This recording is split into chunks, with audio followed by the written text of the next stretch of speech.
Hello guys, welcome to the first class on 18 MAT41 Complex Analysis, Probability and Statistical Methods. In this lecture video, I'll be starting with module number 1, that is Complex Variable 1. The overview of this module is, so in this module, we'll be discussing about the concept of complex variable. What is complex variable in terms of Cartesian form and polar form, the concept of limit and continuity, differentiability, and the concept of analytical functions. And we'll be deriving the Cauchy-Riemann equations in terms of Cartesian form and polar form. And also we'll be discussing the properties of complex variables like harmonic property and orthogonal property also. Along with this, we'll be discussing some problems based on complex number like construction of analytical function by using Milnes-Thomson method, finding harmonic conjugate, and finding the derivative of analytical function. Now, in this lecture video, we'll be discussing the introduction based on complex variable, the concept of differentiability, and the concept of analytic function. The first thing is we have to know about what is complex variable. So before learning about complex variable, we have to know some basic concept based on complex number. In mathematics, a complex number is a number that can be expressed in the form of a plus ib, where a and b are real numbers and I is a symbol called imaginary unit, and satisfying the equation I square is equal to -1 because no real numbers satisfy this equation. So hence I was calling as an imaginary numbers. For the complex number a plus ib, always a will be called as an real part of the complex number and b is called an imaginary part of the complex number. Thus, the set of complex number is denoted by either of the symbol capital C. So this is the graphical representation of complex number. We can observe here two plane. One is real plane and one more is the imaginary plane. The real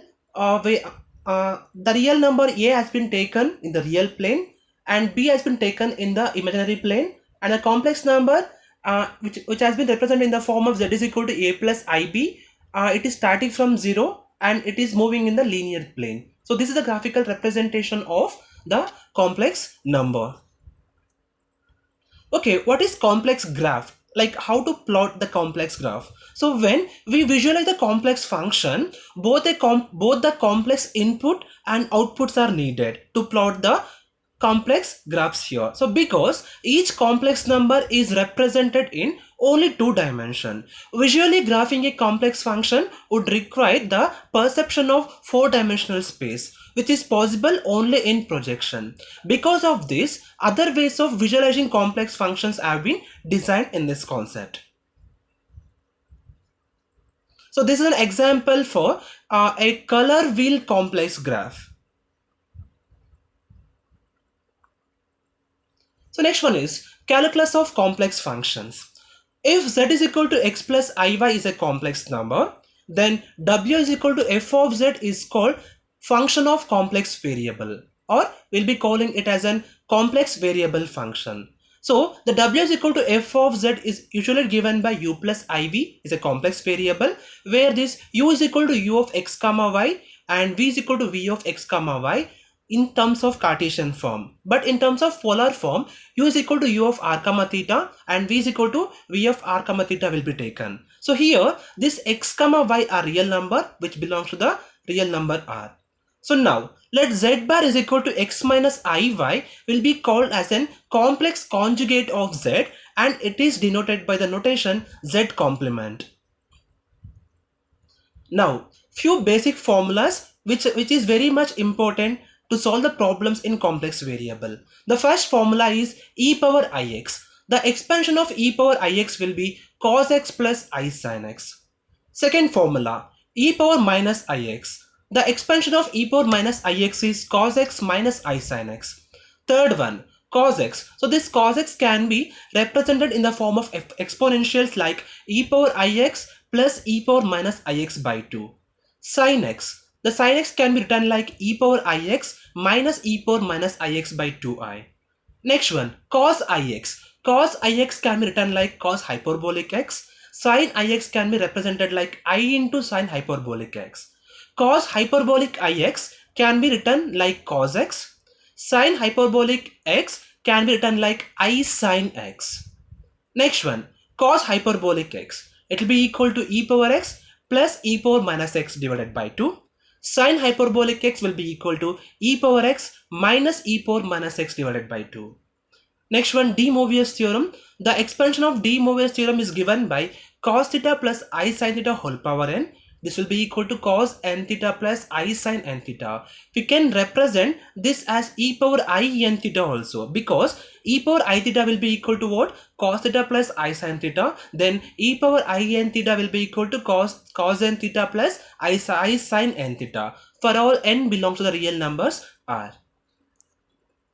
So now let z is equal to x plus iy is a complex number. Suppose if I want to convert this Cartesian form complex number in terms of polar form, I'll be replacing x is equal to r cos theta and y is equal to r sin theta.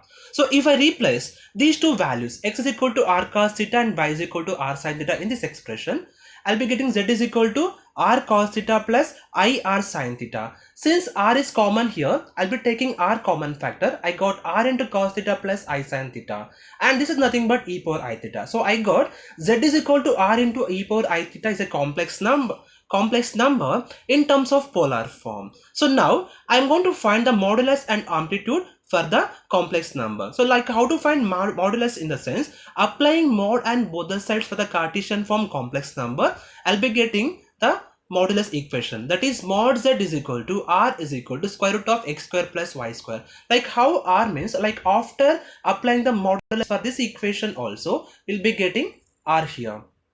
Similarly, the amplitude is given by theta is equal to tan inverse of y by x. This is the expression for amplitude, or we'll be calling it as an argument of the complex number.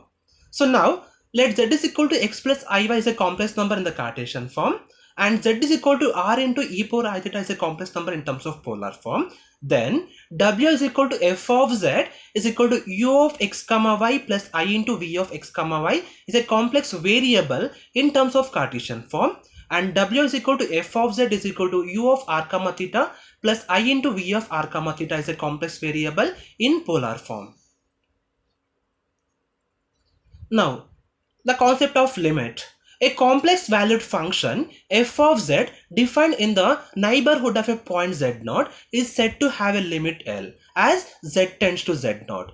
If for every epsilon greater than 0, however small, there exists a positive real number delta such that mod of f of z minus L which is less than epsilon when z minus z0 is less than delta. This can be written like limit z tends to z0 f of z is equal to L.